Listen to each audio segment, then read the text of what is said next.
سلام، امیدوارم حالتون خوب باشه. تو این قسمت تلنگر نو ادامه میدیم بررسی حوادث مهم تاریخ ایران بعد از انقلاب اسلامی تا رسیدن به انقلاب شیر و خورشید.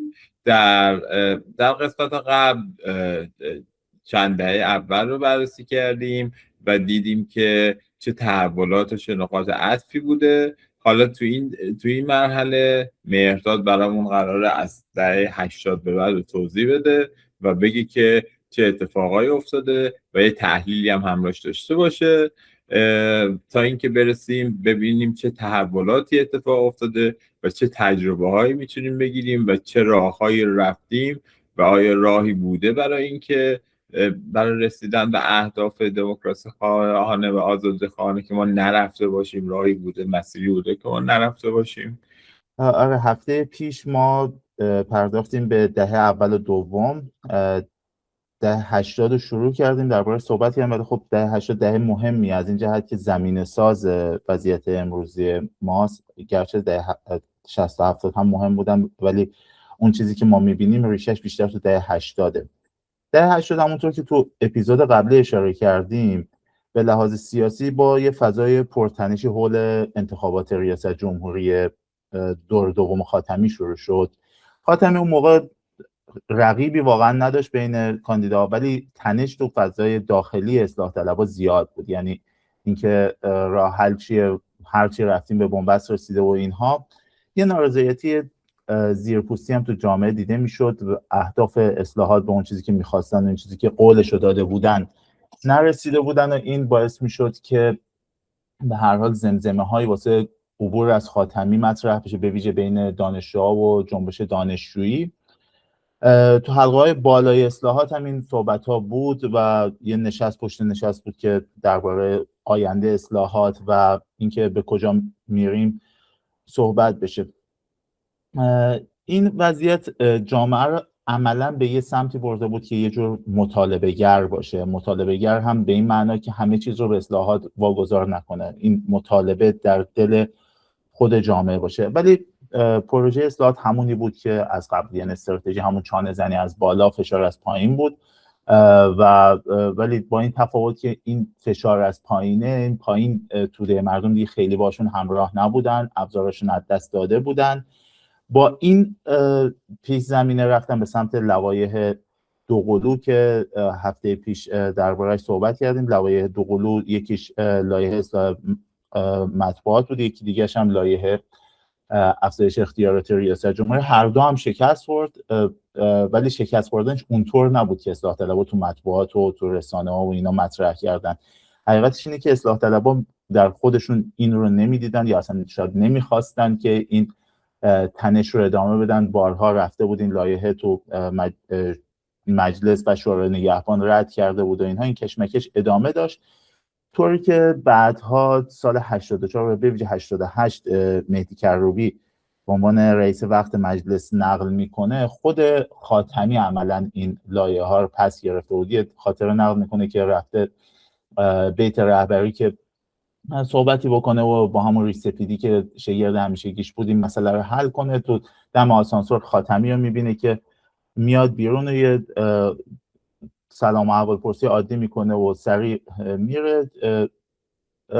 مسئول دفتر بیت اونجا به کروبی میگه که اگر واسه لوایح اومدی آقای خاتمی پیش پای شما پس گرفتش، که کروبی هم عملا مسئله رو تموم شده تلقی میکنه و این قضیه تموم میشه. ولی نماینده ها خب متحسن میشن، این تحسن ادامه پیدا میکنه، طولانی میشه. دربارش هفته پیش صحبت کردیم. با این حال پای این تحسن هم باز نماینده های مجلس ششم وای نمیستن.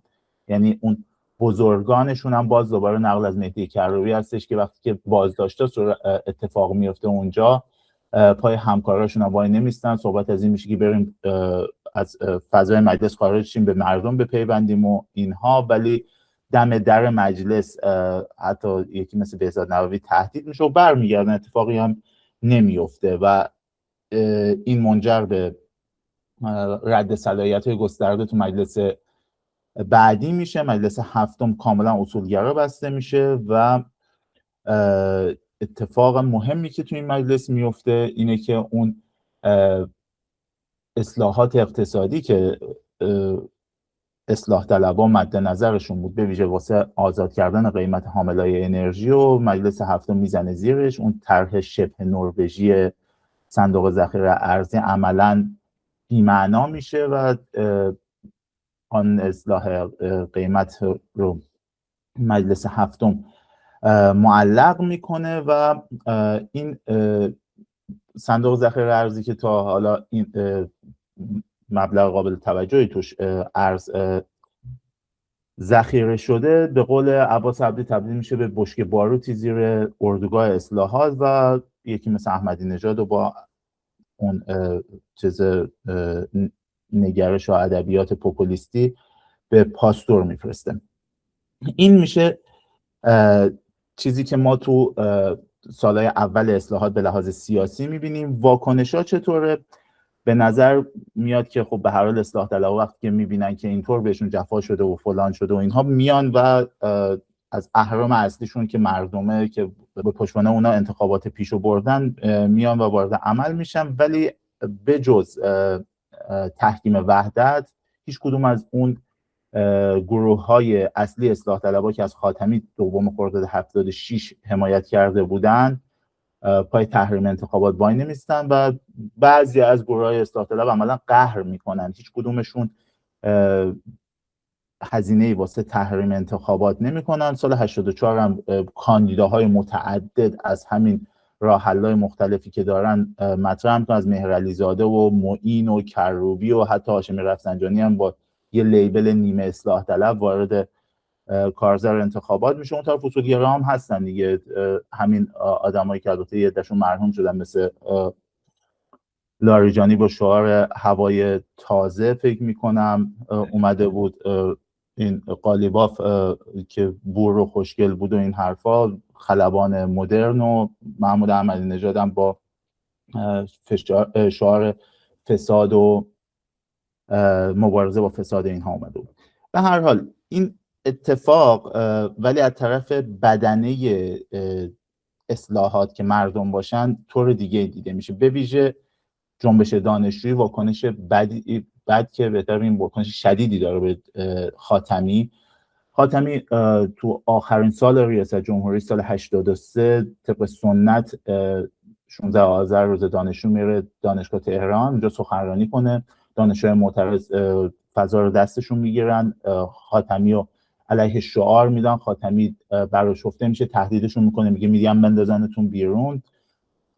بعد اونجا جمله معروفش هم میگه که از من انتظارات زیادی دارید ریاست جمهوری تو جمهوری اسلامی، طوری که ما فهمیدیم حکم تدارکاتچی رو داره. این جمله میمونه و واقعی هم بود، یعنی چیزی بود که حالا یا اون موقع بهش رسیده بودن یا به اونجا رسوندنشون، به این کار نداریم. ولی این یه جور اتمام حجت بود برای دانشجوها، برای کسایی که دل در گروه تغییر داشتن، میخواستن یه تغییری رو ببینن. و گذر از خاتمی دیگه فقط شعار نبود. جنبش دانشجویی و تحکیم وحدت که میگیم علت اصلش اینه که تحکیم وحدت اون موقع تنها تشکل رسمی بود که فعالیتش پذیرفته میشد و خب نمایندگی هم میکرد، سازماندهی هم میکرد. هنوز هم بدنه دانشجویی ازش رد نشده بود و هیچ وقت هم تا زمانی که جنبش دانشجویی به صورت سازماندهی شده فعالیت میکرد از تحکیم رد نشد. تحکیم خودش رو با فضای دانشگاه آداپته کرد که بهش میپردازیم. تحکیم وحدت اونجا شعار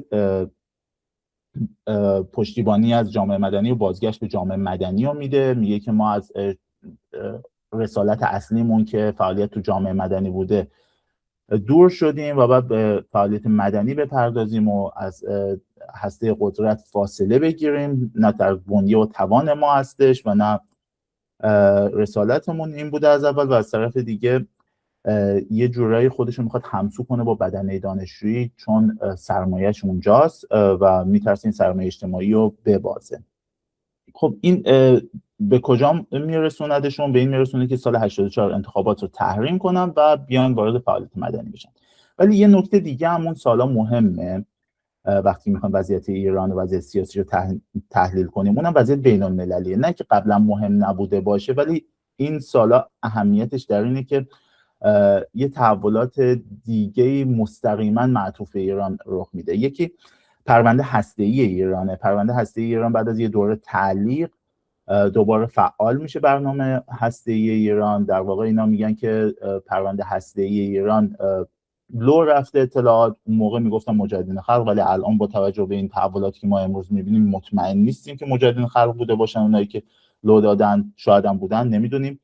ولی چه اتفاقی میفته؟ اتفاقی که میفته اینه که ایران زیر ذره‌بین میره. ایران زیر ذره‌بین میره. از اون طرف دیگه نئوکان‌ها بعد از 8 سال ریاست جمهوری دموکرات‌ها با کلینتون دوباره وارد کاخ سفید میشن. اینها به صورت کلاسیک دنبال یه شعارهایی هستن از جمله مثلا صدور دموکراسی، مبارزه با تروریسم و اینا. اتفاقی هم که میفته اینه که اون موقع 11 سپتامبر رخ میده. 11 سپتامبر باعث میشه که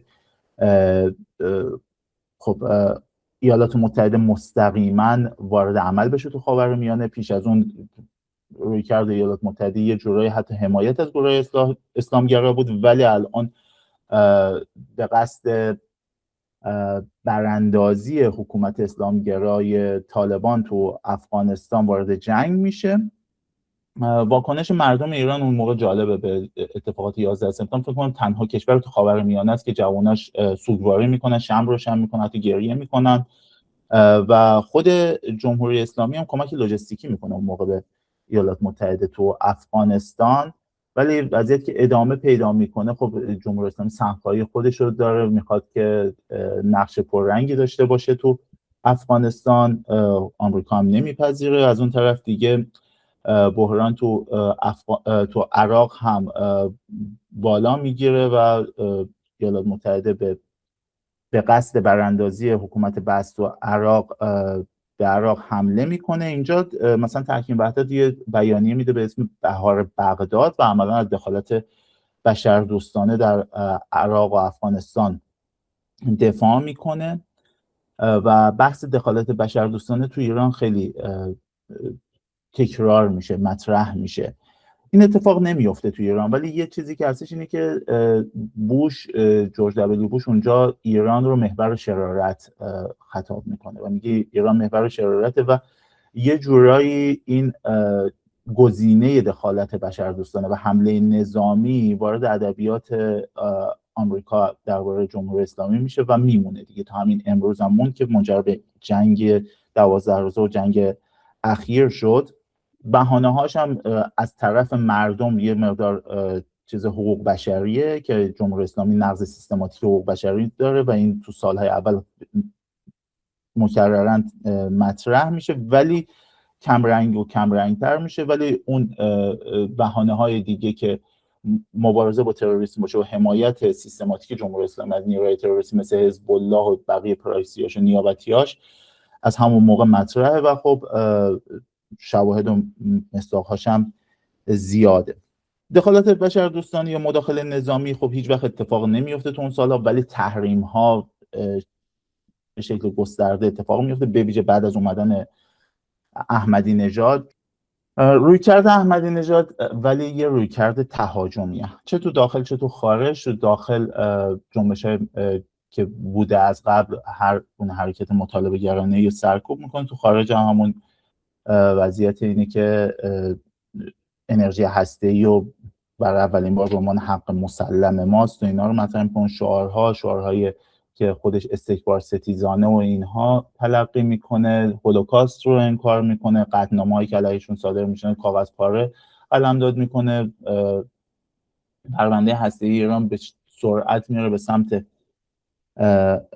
خطرناک شدن، ولی واکنش‌ها با توجه به پشتوانه پول نفت که چون قیمت نفت میکشه بالا، واکنش ها اینه که خب هر کار میخوام بکنن. از این طرف ولی یه جنبش های مدنی شکل میگیره. جنبش های مدنی کانون های صنفی و مبارزه های صنفی اتفاق میفته. مبارزه سندیکالیستی، سندیکای کارگرای کارکنان شرکت واحد متشکل میشن، اعتراضاشون رو سازماندهی میکنن. معلما هم یه اعتراضای اول دهه 80 حتی قبل از اومدن احمدی نژاد سازماندهی میکنن.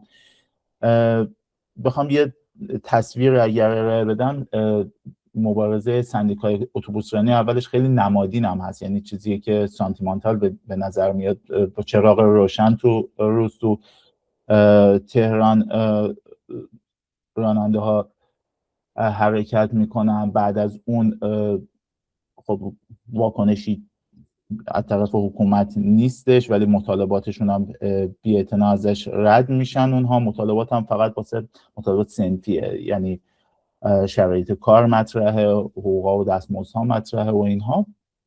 بعد رو میارن به اعتصاب کردن و بعد تجمع که با سرکوب شدید مواجهن. اخراج ها صورت میگیره، بازداشت ها صورت میگیره. منصور حسینلو بازداشت میشه، آقای شهابی بازداشت میگیره. فکر می‌کنم تا همین سال اخیر هم زندان بود، الان من وضعیتشون خبر ندارم. ولی این سرکوب‌ها به صورت شدید تو سال 85 86 خصوصا دنبال میشه. کانون صنفی معلما هم یه مبارزه‌های و اعتصاب‌های گسترده یا تا اوایل دهه 80 سازماندهی میکنه که منجر به تصفیه نخستین معلمای معترض میشه. تقریبا سازمان وزارت آموزش پرورش پاکسازی میکنن. من یادم اون موقع تو اوایل دهه 80 یه سری مدارس خاص بودن تو تهران که میشه گفت بدنه اصلاح طلبات آموزش پرورش بودن. همه اینا تصفیه میشن. مثلا مدرسه‌ای که من خودم ازش فارغ التحصیل شدم رشد منطقه 16 بود. بعد از اینکه احمدی نژاد اومد و خب ما دانشجو شده بودیم، تبدیل شد به مدرسه قرآنی. به این شکل اینا از بیخوبان زدن. واکنش اصلاح طلبها ولی به اعتراضهای مدنی، اعتراضهای جنبش‌های اجتماعی سکوته، هیچ واکنشی واقعا ندارن. اینا از هیچ کدوم از اعتراضها حمایت نمی‌کنن. از طرف دیگه اتفاقی که میفته ولی از طرف خود بدنه جنبش‌های اجتماعی از همدیگه حمایت میکنن. مثلا جنبش زنان از فعالیت‌های صنفی حمایت میکنه، جنبش دانشجویی به ویژه میشه دانشگاه میشه محفلی واسه تمام جنبش‌های اجتماعی، از فعال صنفی، فعالای جنبش زنان، حتی گروه‌ها و احزاب میان دانشگاه و تریبون میگیرن. چپ و لیبرال هم نداره، یعنی هم ما لیبرال ها حمایت میکردیم اون دوره از فعالیت صنفی، هم چپ ها با ادبیات خودمون، با رویکرد خودمون. ولی نفس فعالیت صنفی و فعالیت جنبش اجتماعی واسه ما مهم بود و ازش حمایت میکردیم. جنبش زنان هم یه تغییر رویکرد داره. این تغییر رویکرد یه جور تغییر رویکرد کلیت جامعه است. ما باید به این توجه کنیم که سال 80 دهه 60 ها که خود ما باشیم به سن جوانی رسیدن. ما نگرش متفاوتی داشتیم. ما کسایی بودیم که خب به هر حال تو هممون متولدین بعد از انقلاب بودیم و تو بچهای جنگ بودیم. کودکی درستی نداشتیم، یعنی کودکی شادی نداشتیم و یه جور لسفر میخواستیم و این با اون شعارها و آرمانهای انقلاب اسلامی میانه این نداشتیم و گوشمون هم خیلی بدهکار اون شعائر اسلامی و اون چیزی که تو پارادایم اسلامی هستش بدهکار نبود، ولی هنوز اون جسارت نبود. اینی که مثلا جنبش دانشجویی که تو دهه 80 متولد میشه و رشد میکنه یه جنبش سکولاره. جنبش زنانی که تو دهه 80 هستش جنبش سکولار متفاوته از جنبشی که ما حرکت‌های که ما تو دهه 70 داشتیم، اون حرکت‌های به اصطلاح حقوقی که حول مثلا فائزه هاشمی و اعظم طالقانی اینا بود. اگه مثلا اعظم طالقانی از فاطمه حرف میزد و اون الگوش بود، الگویی که تو دهه 80 مطرح میشد سیمون دو بوآر بود. یا این تو فضای دانشجویی هم همینطور بود. اگه مثلا تو دهه 70 دنباله شریعتی و مطهری بودن، دوگانه شریعتی مطهری ساخته میشد، تو دهه 80 دوگانه ها بین هابز و لاک و اون طرف احتمالا مارکس و اندیشه های چپ بود. یعنی همه چیز تغییر میکنه. یه چیز دیگه هم که اینجا مهمه، یه مدیوم جدیدی وارد ایران میشه، اونم وبلاگ نویسیه. وبلاگ نویسی تو ایران به شدت مورد استقبال قرار میگیره. ما اصلا یه اصطلاحی داریم به اسم وبلاگستان فارسی. اهمیتش اینه که بعد از اون دوره بهار مطبوعات و مطبوعات اصلاح طلبی و اینا که همش هم تقریبا کنترل شده بود، با این حال همش سرکوب شد، وبلاگ رو خیلی نمیتونست حکومت حداقل تو اون سالهای اولش سرکوب کنه. و از طرفی پلی میشه بین داخل و خارج این وبلاگ‌های فارسی. این وبلاگستان فارسی باعث میشه که فعالای کمتر شناخته شده یا اصلا کسایی که فعال نیستن از روزمرهشون بنویسن، یه جور زندگی ایرانی از اون حالت مخفی که میبینیم دیگه، مثلا فیلم‌های و سریال‌های صدا و سیما اینا کاملا متفاوت از اون چیزی که تو زندگی روزمره جریان داشت. این از بین بره، مردم از وضعیت روزمره خودشون می‌نویسن، به ویژه زنان اینجا اهمیت پیدا میکنه و فضای وبلاگ نویسی فضاییه که بیشتر اون زنانه بودنه بیشتر توش دیده میشه و فمینیست‌ها از این استفاده زیادی میکنن. مثلا خودشون اون موقع تازه برای اولین بار فمینیست معرفی میکنن. با این حال حکومت تقریبا دیگه سال 83 84 هنوز مسلط نشده به فضای وبلاگ نویسی فارسی، ولی سرکوبش رو شروع کرده. یه پرونده هم همون سالا فکر می‌کنم بهار 84 مطرح شد که بازداشت گسترده یه سری وبلاگ نویسا بود و یادم مثلا برای مجتبی سمیع نژاد که اون موقع به اسم مدیار می‌نوشتش اتهام سبان‌نبی بهش زدن و خب این اتهام رفع اتهام شد بعدم، ولی مدت زیادی زندان موند. بقیه وبلاگ نویسا هم سرکوب ادامه پیدا کرد. نمونه خیلی دردناکش ستار بهشتیه. ستار بهشتی هم که تو زیر شکنجه تو آگاهی تهران کشته شد وبلاگ نویس بود. امیدرضا میرسیافی ما داریم که سال 87 اسفند 87 تو زندان اوین خودکشی کرد. اون هم وبلاگ نویس بود، به اون هم اتهام سبان‌نبی وارد کرده بودن و داشت حبسشو میگذرون.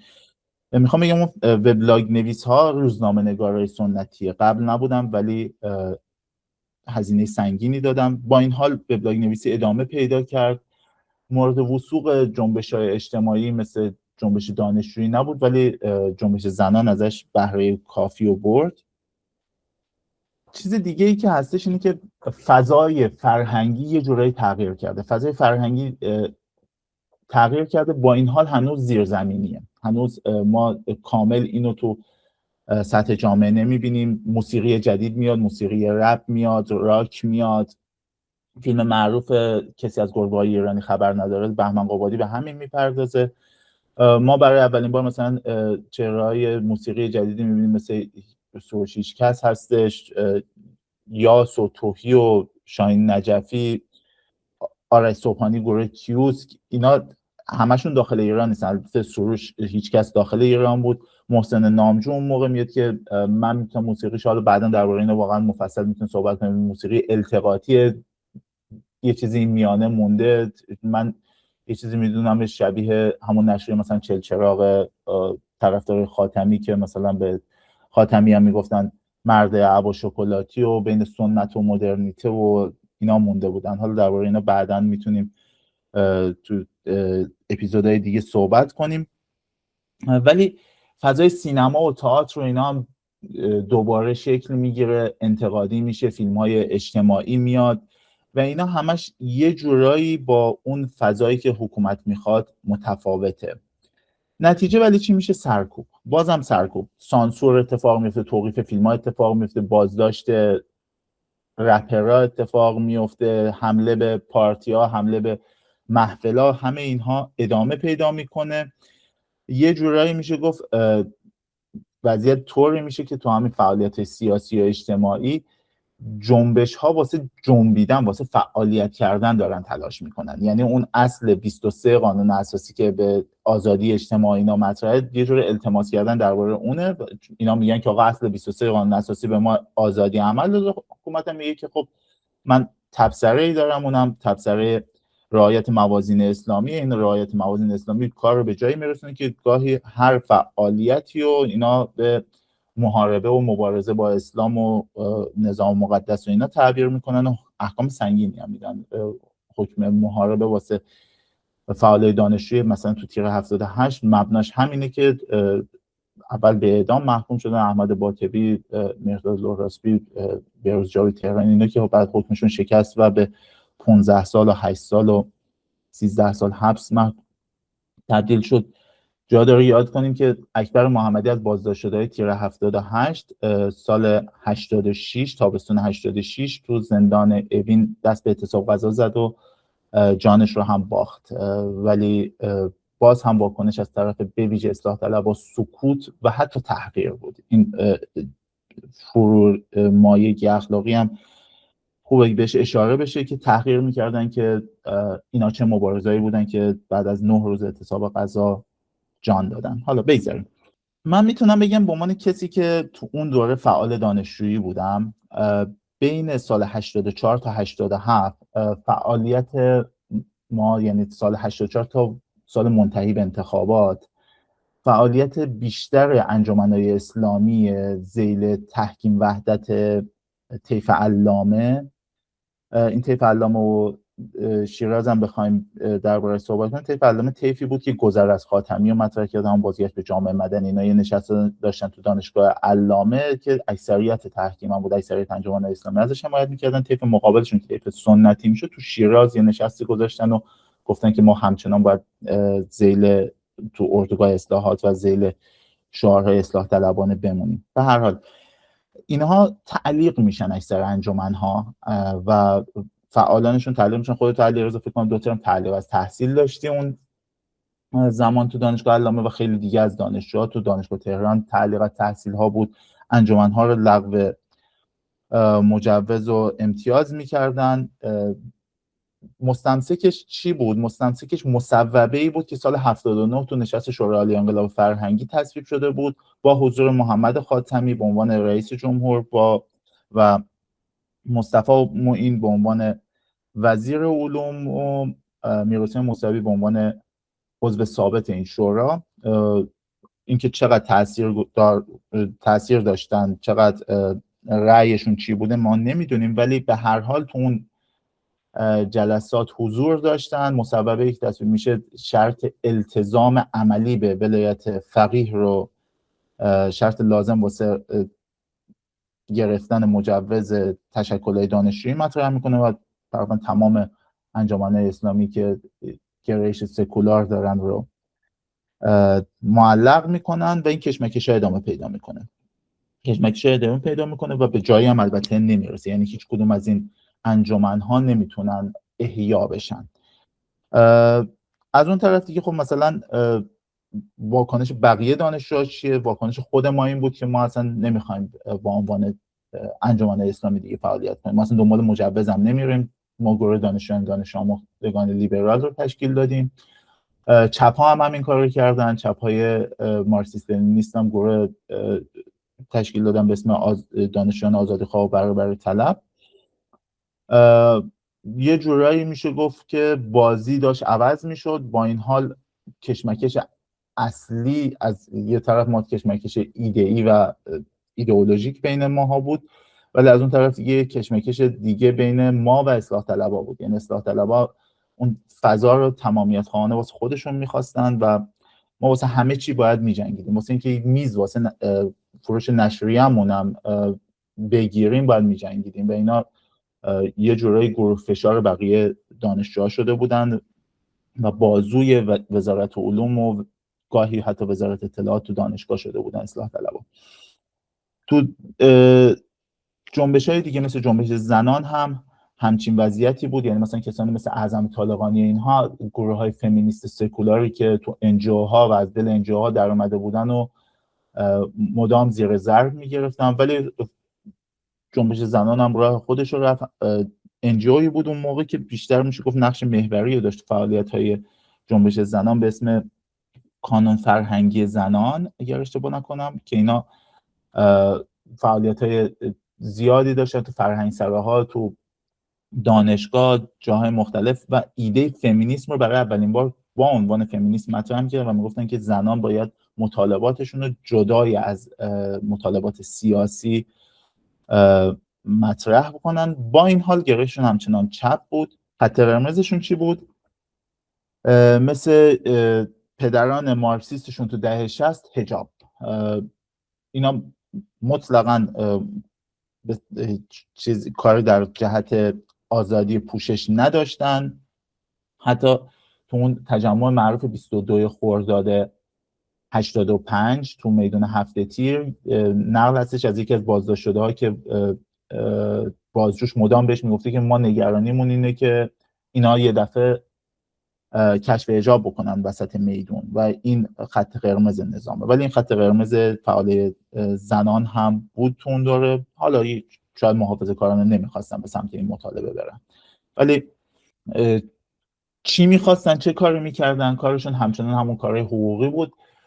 دو تا گرایش عملی هستش، اگرچه به لحاظ فکری و ایده‌ای همه فعال زنان اون موقع گرایششون معطوف به حقوق زنان بیشتر تو خانواده است، ولی یه دستشون معتقد به فعالیت میدانی بیشترن، یه دستشون همون ایده پردازی و اینکه حالا یا چانه زنی بکنیم یا اینکه صرفا من اسمشو میذارم تفنن فقط مطرح بکنیم مطالبات زنانه. فاندم میگرفتن واسه این یه دشون.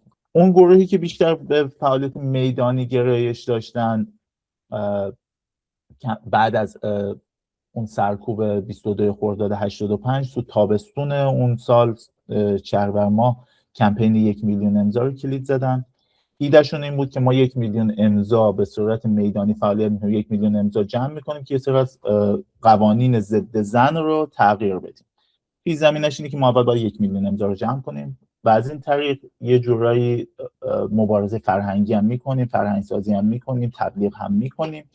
نتیجه چی شد؟ نتیجه این بود که مثل همیشه خب سرکوب بود، بازداشت‌های موقت ولی گسترده. هر جا که می‌دیدن اینا رو بازداشت می‌کردن. یه شبکه‌ای عملاً مقابل این شبکه فعالان زنان به وجود اومده بود که خب شناساییشون می‌کردن، بازداشت می‌کردن. به هر حال این امضاها به 100,000 تا هم نرسید. حجم بازداشت‌ها اینا زیاد شد، هزینه‌ها باعث اختلاف داخل اعضای کمپین 1 میلیون امضا شد و شکافی به وجود اومد. گروهی تصمیم گرفتن دوباره برگردن به فعالیت‌های صرفاً فرهنگی، مدرسه فمینیستی رو تشکیل دادن. گروه دیگه هم گفتن که ما همچنان ادامه میدیم، ولی کم کم فعالیتشون رفت به محاق فراموشی. اون دسته دیگه هم که گفتم فعالیت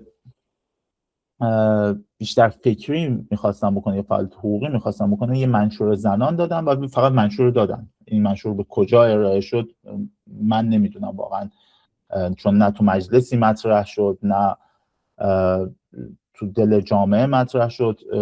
یه سری کار سانتیمانتال هم میکردن اون موقع، مثلا به جای 7 سین نوروز بگیم 7 این 7 هجی، نمیدونم چی میشه، چی بود اسمش، که حقوق زنان رو مطرح بکنیم. معناش من نمیدونم چی بود، ولی به هر حال این حرکت‌های سانتیمانتال اینطوری هم بود. ولی نهایتا سال 88 دیگه میشه گفت فعالیت جنبش زنان تمام شده بود. یعنی تو فضای منتهی به 88 جنبش زنان تلاش زیادی کرد که حالا چه اون طیف کمپین 1 میلیون امضا، چه این منشور زنانی ها مطالبات خودشون رو به کاندیدای ریاست جمهوری ارائه کنن که اینو تو برنامه هاشون بیارن بعد از سرکوب انتخابات. ولی به ویژه این که تو دادگاه نمایشی بعد از انتخابات اسم فعال زنان اومده بود و جنبش زنان رو به عنوان یکی از عوامل فتنه مطرح کرده بودن، تقریبا میشه گفت فعال زنان عرصه فعالیت رو ترک کردن و به همون فضای کتابخانه‌ای رو آوردن. ولی به هر حال اگه بخوایم بگیم فضای میانه دهه 80 تا سال منتهی به 88 رو، فعالیت ها به همین شکل کم و بیش ادامه داره. بازداشت ها هم ادامه داره. هر چقدر که فعالان گمنام‌ترن، بازداشت ها و احکامی که بهشون داده میشه سنگین تره. من میتونم بگم که اینجا ما یه ترمی که اون موقع استفاده میشد، شاید تو همین فضاها شکل گرفته بود، بهش میگفتن رانت حقوق بشری. یعنی هر چقدر که تو شناخته شده تر بودی، از یه رانت ناخواسته بهره مند بودی که تو رسانه وقتی اسمت می اومد، جمهوری اسلامی هم مجبور بود که باید رفتار بهتری داشته باشه.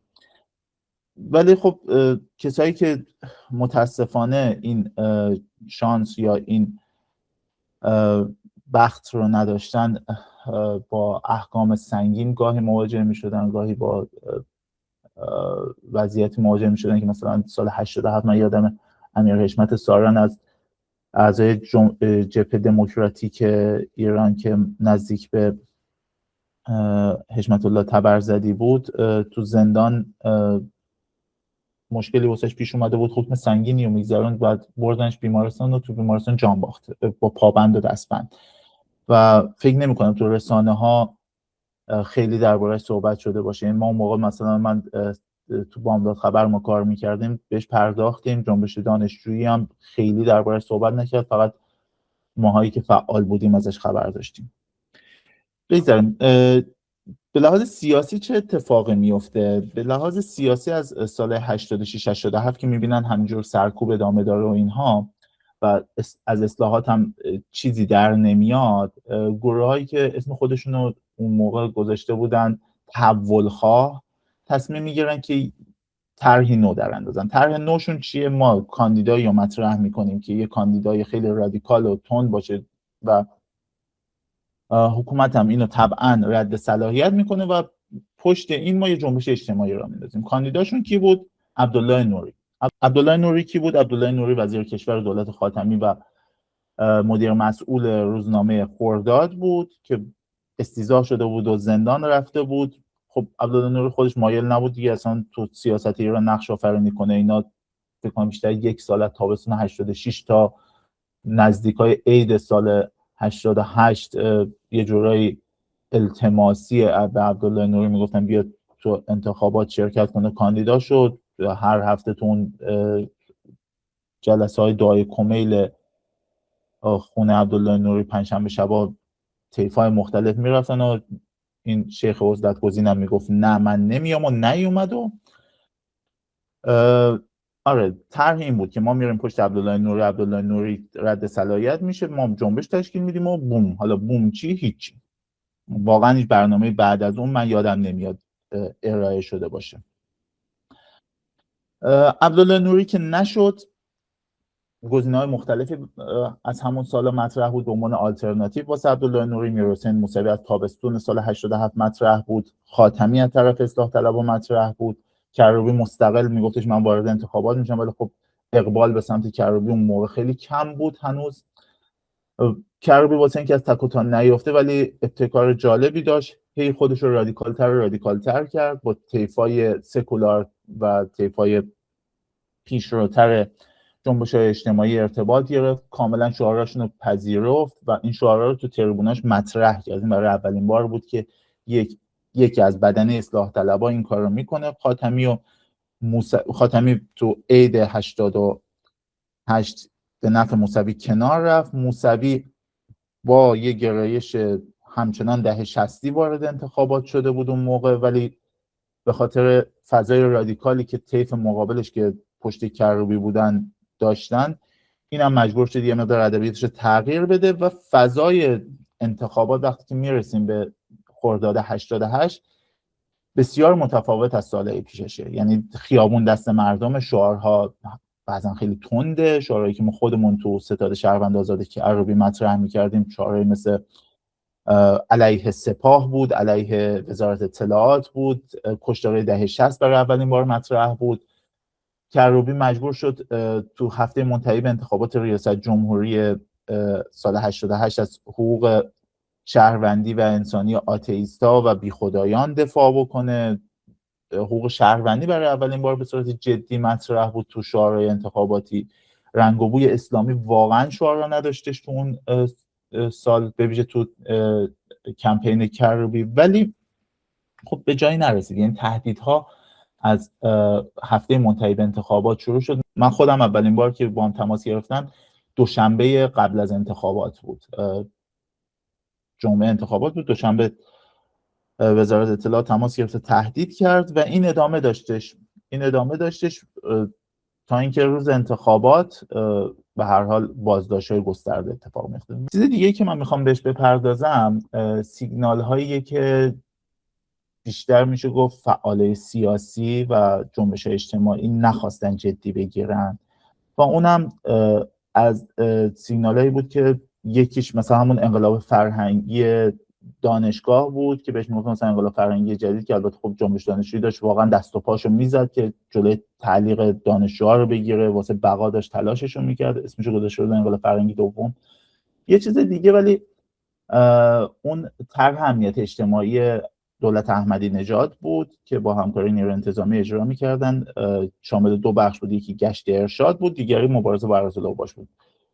واکنش چه جنبش زنان چه اصلاح طلبا به گشت ارشاد تقریبا سکوت بود، کار خاصی نکردن، نمیگم سکوت کامل ولی کاری نکردن، به جز قر و لند و گلایه کردن هیچ اقدام عملی صورت نگرفت.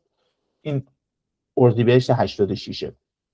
اون طرف دیگه مبارزه با اراذل اوباش بود تو طرح امنیت اجتماعی. مبارزه با اراذل اوباش این بود که ما میریم اراذل اوباش و این کسایی که مخل امنیت اجتماعی رو بازداشت میکنیم. بازداشت ولی نه، واقعا جمع آوری بود، جمع کردنشون بود. جمع کردن اینطور بود که مثلا به عنوان نمونه میرفتن توی قهوه خونه تو سرپل جوادی، میگفتن هر کی کارت پایان خدمت داره بذاره رو میز، هر کی نداره بره تو ون. کجا میره کهریزک. چه اتفاقی میفته؟ فاجعه. گزارشی اون موقع یادم تو تابستون اون سال منتشر شد از طرف عمادالدین باقی، اون کانون دفاع از زندانیانش، که منجر به 1 سال حبس تعزیری هم شد واسه عمادالدین باقی به اتهام تبلیغ علیه نظام، که تو اون خبر از کشته شدن 10 نفر رو میداد تو این طرح. ولی کسی واقعا به این گزارش واکنشی نشون نداد. کانون مدافعان حقوق بشر فکر کنم یه واکنش نصف نیمه‌ای داشت، ما خودمون بهش واکنش نشون دادیم، تو خبرنامه دانشجویان لیبرال مطرح کردیم، ولی رسانه‌ها بهش نپرداختن. و وقتی که مثلا من خودم برای سال 88 اتفاقات کهریزک رو دنبال کردم و دیدم، جا نخوردم از این جهت که تو کهریزک این اتفاق میفته، چون میدونستم تو کهریزک این اتفاق میفته. در واقع اون موقع لرزه به تنم افتاد که فهمیدم مثلا دانشجوها رو بردن کهریزک یا بازداشتی 18 رو بردن کهریزک. برای میدونستن، اینطور نبود که بگیم که غافلگیر شدن، نه، میدونستن که این اتفاق ممکنه بیفته. و اینم چیزی که همیشه تو تحلیل ها مقبول میمونه که انگار همه شوک شدن. نه، شوک باید میشدن ولی نشدن. چیز دیگه که مثلا من میخوام بگم این که یادم پاییز سال 87، یعنی سال منتهی به انتخابات، یه سری رژه را مینداختن اینا. 1-2 موردش من یادمه، مثلا میرفتم دانشگاه، از میدون امام حسین تا انقلاب که مسیر من بود، این خط ویژه رو ماشینای زرهی و این مامورای نوپو و گارد ویژه نقاب پوش و اینها با یه فضای رعب‌انگیز رد می‌شدن، مثلا همین حیدر که الان میکنن. و کسی من یادم هیچ واکنشی به این نبود، یعنی کسی نگفتش چرا این کارو میکنید، اصلا چه مجوز، اصلا واسه چی دارید این کارو میکنید. اینا تو همون طرح امنیت اجتماعی بود. به هر حال با همچین خط و نشونهایی از طرف حکومت ما میرسیم به انتخابات سال 88.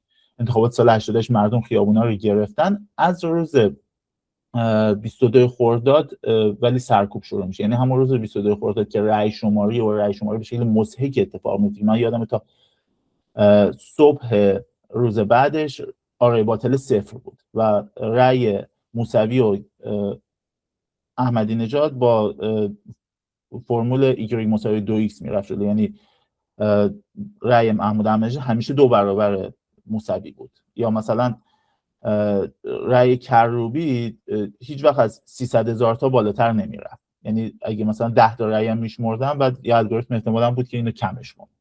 یه چیز خب مضحکی بود، یعنی رأی کروبی آخرش هم زیر 1 میلیون اعلام شد، یا رأی رضایی هم همینطور.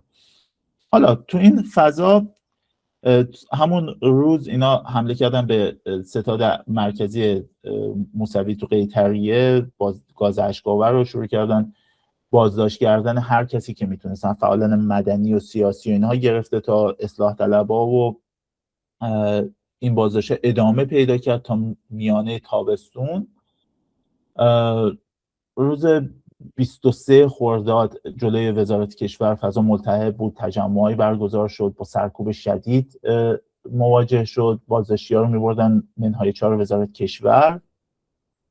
بعد روز 23 شبش کوی به شدت شلوغ بود، کوی دانشگاه تهران. گاز اشک‌آور می‌زدن دانشجوها تا جایی که من یادمه. ما اون موقع یاهو میل و یاهو گروپ و اینا بود. تو یاهو گروپ مثلا بچه‌ها می‌ذاشتن که توی اتاقا آتیش روشن کردن که گاز اشک‌آور اذیتشون نکنه. تعداد زیادی از دانشجوهای شهرستان‌ها رفتن به شهرشون، ولی اونایی که مونده بودن می‌خواستن که عملاً به مبارزه ادامه بدن، چون مبارزه بود دیگه، این شعار اعتراض نبود، مبارزه بود و با سرکوب شدید مواجه شدن. 24 من یادمه که ما دانشگاه بودیم. همون روز احمدی نژاد فراخوان داده بود به طرفداراش که بیان میدان ولیعصر که جشن پیروزی بگیرن. یکی واسه من تعریف کرد که یه عده با شمشیر سامورایی حتی اومده بودن و یه خط هم انداخته بودن پشت یکی از کسایی که لباس سبز رنگ تنش بود. تجمع تو دانشگاه تهران تا ساعت 5 و 6 بعد از ظهر ادامه داشت، ولی خب دانشجوها عملا عقب نشسته بودن از سردر دانشگاه به خاطر گاز اشک‌آور. یه جور هم تشتتی که بین دانشجوها بود، یه عده خودشونو از نزدیکان زهر رهنورد معرفی می‌کردن، می‌خواستن لیدری حرکت‌های دانشجویی داشته باشن. البته خیلی هم کار نابلد بودن. به هر حال از ظهر اون روز من یادمه که درای دانشگاه باز بود و این اصلا سابقه نداشت، خصوصا روزایی که دانشگاه تجمع توش بود. این درای باز باعث میشد که خب نیروهای فشار و نیروهای خودیشون وارد بشن و اینا تو موقع لازمش وارد عمل شدن و این اتفاق ساعت 7 بعد از ظهر افتاد. ساعت 7 بعد از ظهر این موتورهای دو ترکی هم که از میدان ولیعصر از هوادارهای احمدی نژاد بودن، ما خودمون دیدیمشون که با چماق داشتن میرفتن سمت دانشگاه. تماس هم گرفتیم با بچه‌هایی که داخل دانشگاه بودن که این اتفاق داره میفته. سرکوب رو شروع کردن، دانشکده به دانشکده هر کی که بود میزدن و تا ساعت 11 شب این اتفاق ادامه داشت. این سرکوب ساعت 11 شب اینا ول نکردن، برن رفتن سمت کوی دانشگاه و سرکوب و پیوستن به نیروهای سرکوبی که از ساعت 4 و 5 بعد از ظهر شروع کرده بودن به سرکوب دانشجو تو کوی و ساعت 11 وارد کوی شدن. ساعت 11 وارد کوی شدن 11 شب. از سمت در فنی شروع کردن اونجا زدن، بدجور هم زدن. اتفاقاتی که اون شب تو کوی دانشگاه افتاد به مراتب سنگین تر از چیزی بود که 82 و 78 رخ داده بود. با ما نمونه میخوام بگم که مثلا سال 78 تقریبا 2 تا ساختمون یا 3 تا ساختمون رو فکر میکنم زدن نیروی انصار حزب الله. سال 88 فقط 1 ساختمون در امان موند، اونم ساختمون امام علیه که اگه بچه‌ای که کوی رو میشناسن میدونن اون انتهای کویه که خوابگاه دانشجویان ارشده و فاصله داره با ساختمون‌های دیگه. یه ساختمون دیگه هم مسون مون، اونم ساختمون 6، چون طبقه همکف اون ساختمون نابینایان و معلولان جسمی بودن و اینا فکر می‌کردن که کل ساختمون در مربوط به افراد معلول. اون ساختمون هم نزدن ولی تمام کوی زدن، به خاک و خون کشیدن و تقریبا میشه گفت ساعت 11 تلفن‌های کوی قطع شد. ساعت 2 شب من اون شب بیدار بودم و گزارش می‌نوشتم، بچه‌ها زنگ می‌زدن. ساعت 2 شب تلفن‌های کل تهران قطع بود، ثابت و موبایل. شاید همه اینو حس نکردم ولی من چون منتظر تلفن بچه‌ها بودم یادمه که تلفن‌ها قطع شده بود، هیچ خبری نداشتیم. من ساعت 11:30 یادمه تعداد مصدومای شدید کوی 15 نفر بود که تو اون میدون اصلی کوی جمعشون کرده بودن و نمیدونستن چه کار بکنن. تیر ساچمه‌ای میزدن و ساعت 3:30 دیگه اینا کوی کامل در اختیار گرفته بودن. کسایی که وارد کوی شده بودن به نقل از بچه‌هایی که خب بعداً گفتن این بود که همون اراذل و اوباشی بودن که اینا سال 86 بازداشت کرده بودن، جمع‌آوری کرده بودن و عملاً آموزش دیده بودن اینها واسه اینکه به این شکل سرکوب بکنن با چهره هایی که خب ما از اراذل و اوباش میشناسیم. یعنی اون چیزی نبود که انصار حزب الله مثلا سال 78 باشن، مسعود دهنمکی و این تیپای ریشو نبودن، صورت‌های اصلاح شده، شلوارای بگی جیبدار و چه میدونم تیشرت‌های تنگ و خالکوبی و اینها با زنجیر و هر ادواتی که داشتن میزدن، بدجور هم میزدن.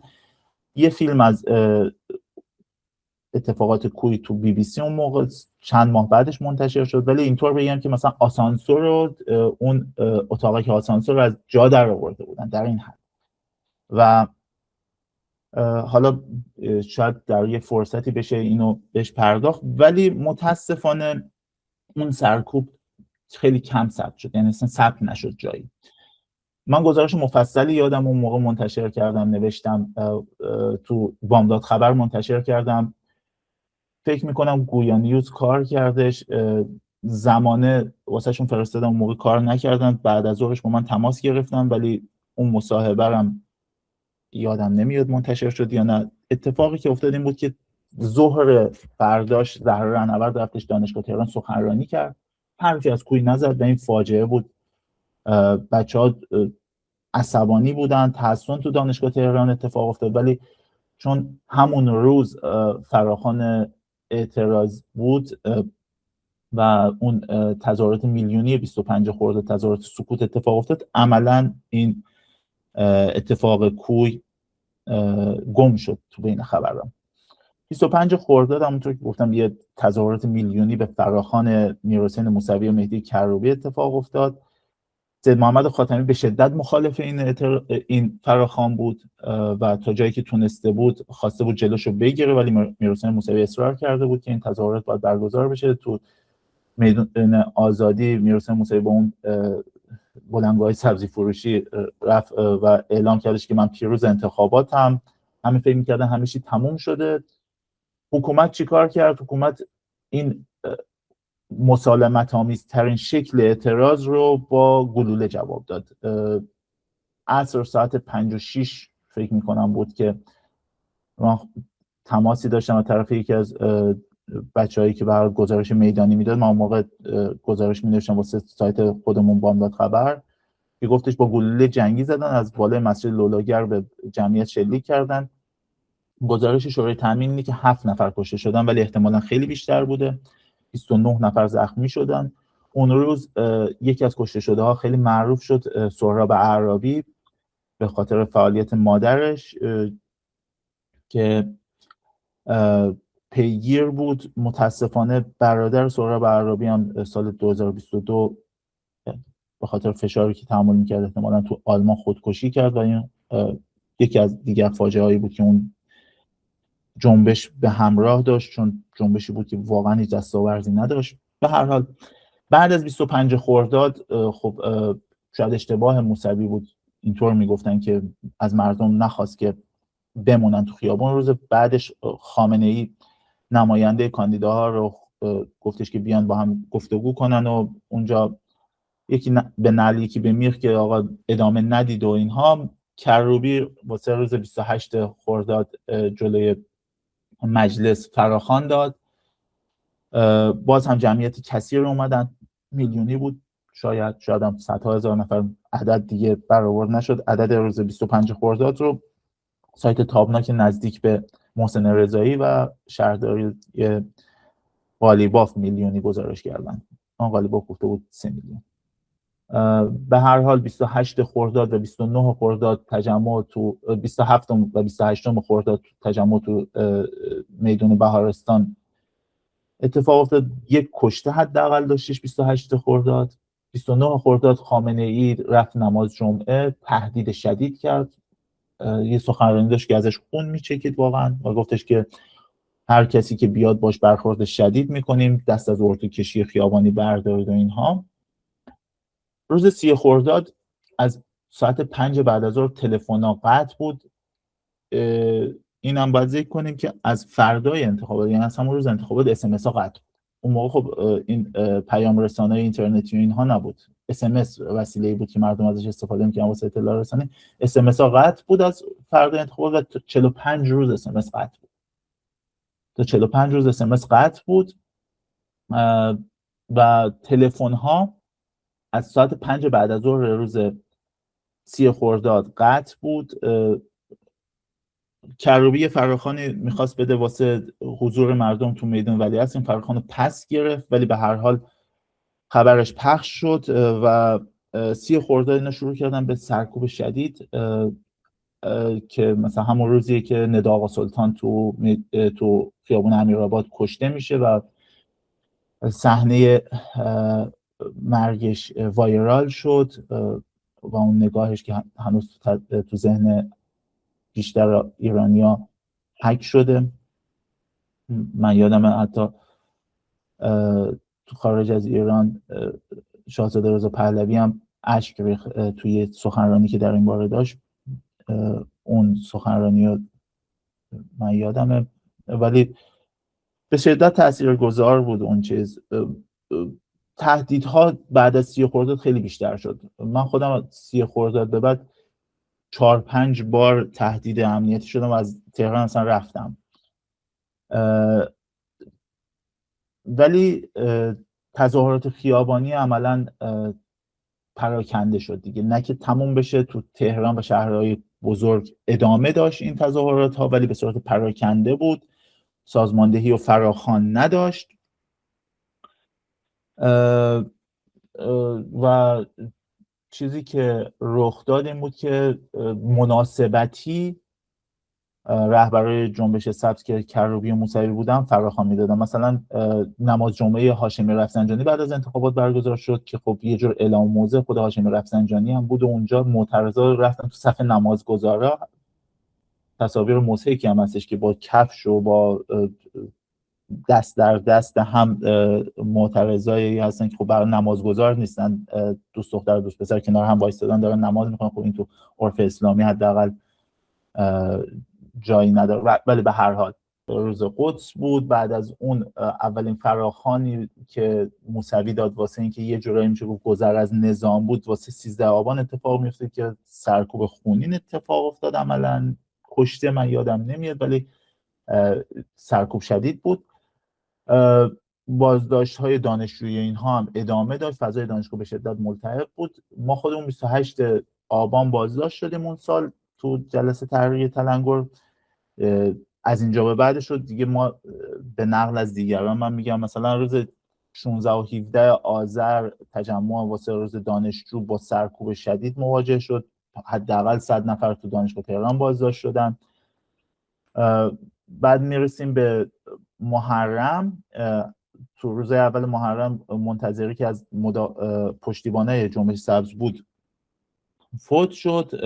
مراسم تشییعش با بازداشت و سرکوب مواجه شد. بعد تاسوعا و عاشورای خونینی اتفاق افتاد که بدعت‌های جمهوری اسلامی و اونجا ما دیدیم که مثلا اولین بار بود که با ماشین نیروی انتظامی به جمعیت حمله میکرد و معترضا رو زیر میگرفت، از روی پل معترضا رو پایین انداختن و اون روز برای چند ساعت به گفته معترضا خیابان‌ها کاملا در دست مردم بود تو تهران، ولی هیچ ایده‌ای واسه بعدش وجود نداشت. بعد از اون سرکوب روز 9 دی، روز عاشورا 6 دی، روز 9 دی حکومت درخواست تجمع داد و این تجمع عملاً خودشون پایان فتنه عنوان کردنش.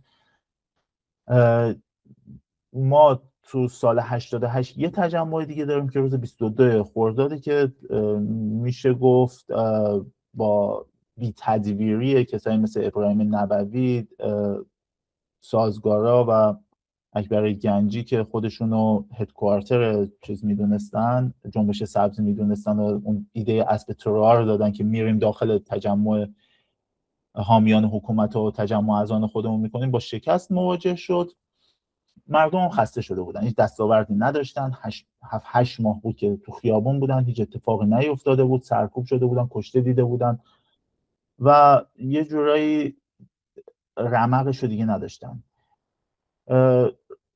سران جنبش سبز تصمیم گرفتن سه‌شنبه‌های اعتراض برگزار کنند. سه‌شنبه‌ها میایم تو سطح شهر اعتراض میکنیم، ولی نه به صورت سازماندهی شده.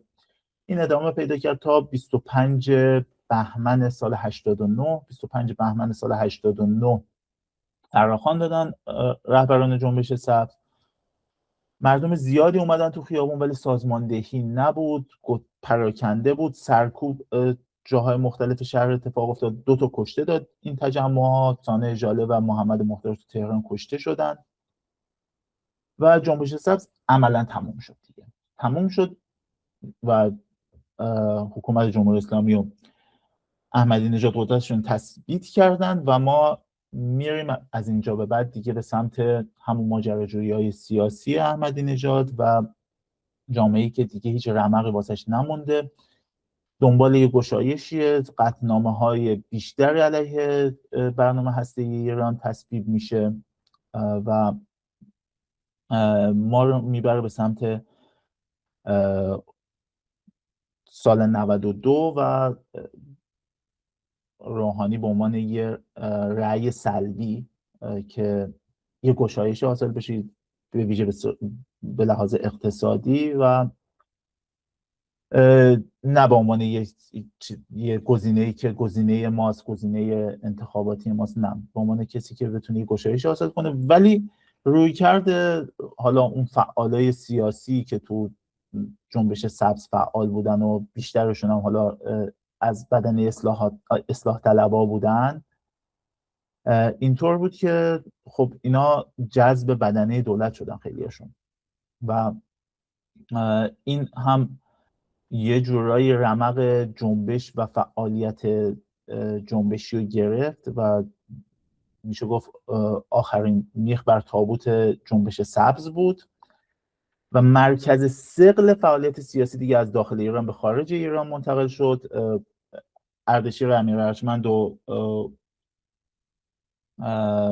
مجتبی واحدی به عنوان نماینده های رهبرای جنبش سبز رفتن خارج از ایران سازماندهی انجام بدن. ایدهشون طرح کنگره ملی بود که اپوزیسیون رو دور هم جمع میکنیم، اینجا یه جوری پارلمان سیاسی تشکیل میدیم و از دلش شاید دولت در تبعید به وجود بیاد. همین چهرهایی که الان هم میبینیم به جایی نرسید، بیشتر زیاده خواهی، علتش زیاده خواهی همین اصلاح طلبا بود که بر نمیتافتن چهره‌های قدیمی اپوزیسیون رو دور یه میز کنارشون قرار بگیرن. یادم ما خودمون تو دانشجویان لیبرال بسیار تلاش کردیم که یه تحلیل منطقی، یه برنامه، یه پلنی واسه این کنگره داشته باشیم، ولی دست بالا اصلاح طلبا داشتن و اینا واقعا تمامیت خواهانه عمل کردن.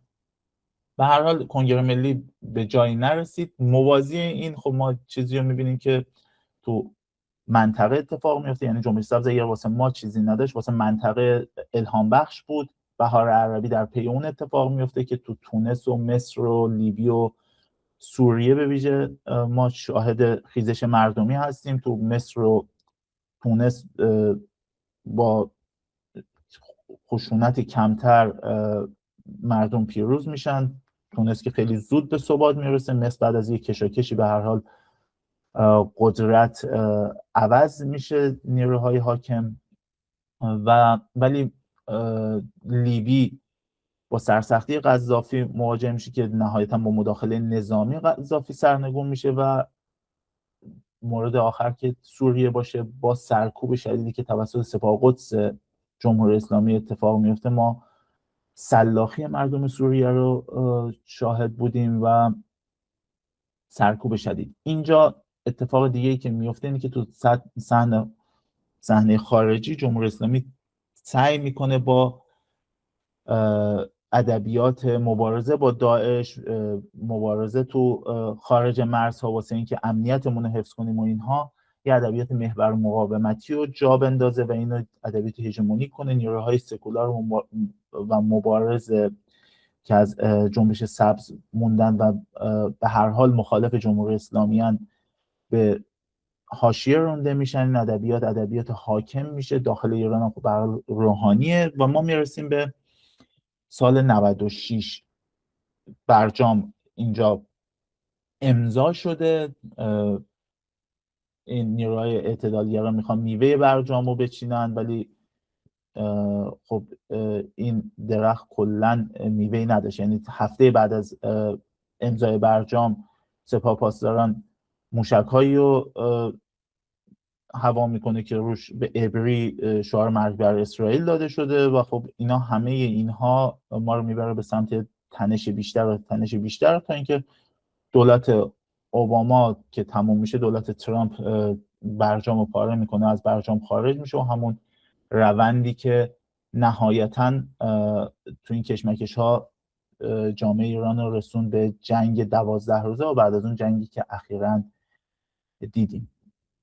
ولی چیزی که رخ میده در دل جامعه اینطور نیست. در دل جامعه اون مطالبه گری حفظ شده، مترصد فرصت هم و فرصت زیادی هم دیگه به سیاستمدارا نمیده. یعنی ما خرداد 96 انتخاب مجدد روحانی رو داریم و دی 96 در پی اون اعتراضهای اقتصادی که اول رخ میده به سرعت اعتراضها میرن به سمت شعارهای براندازانه. اولین بار که براندازی کاملا وارد ادبیات معترضای سیاسی داخل خیابان میشه، مطرح میشه و